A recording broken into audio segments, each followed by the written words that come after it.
রাষ্ট্রের মূলনীতি নিয়ে ঐকমত্য হয়নি, প্রধানমন্ত্রীর মেয়াদ নিয়ে ঐকমত্যের সম্ভাবনা। জোনায়েদ সাকি।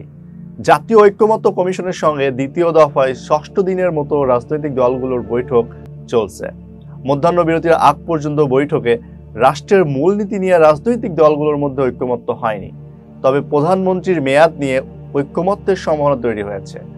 আজ বুধবার দুপুরে এই বৈঠকের বিরতিতে সাংবাদিকদের কথা জানান বৈঠকে অংশগ্রহণকারী গণসংহতি আন্দোলনের প্রধান সমন্বয়কারী জোনায়েদ সাকি।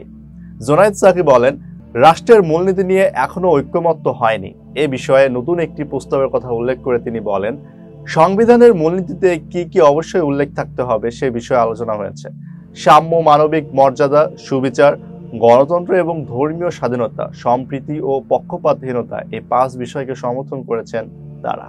জোনায়েদ সাকি বলেন, ভবিষ্যতে অন্তত এই 5 বিষয় সংবিধানে থাকতে হবে। এরকম একটি ঐকমত্য পৌঁছানোর বিষয়ে তিনি আশাবাদী। বৈঠকে একজন ব্যক্তি কয় মেয়াদে প্রধানমন্ত্রী থাকবেন তা নিয়ে আলোচনা শুরু হয়েছে বলে জানান জোনায়েদ সাকি। তিনি বলেন, একজন প্রধানমন্ত্রী কত বছর দায়িত্ব পালন করতে পারবেন সেই বিষয়ে একটা প্রস্তাব ছিল 10 বছরে। এই বিষয়ে মোটামুটি একটা ঐকমত্য তৈরির জায়গা হয়েছে।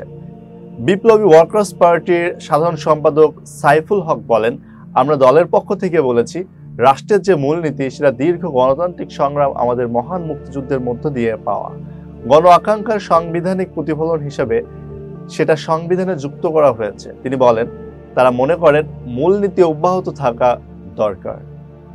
এতক্ষণ বার্তা বৈঠকের সঙ্গে থাকার জন্য ধন্যবাদ।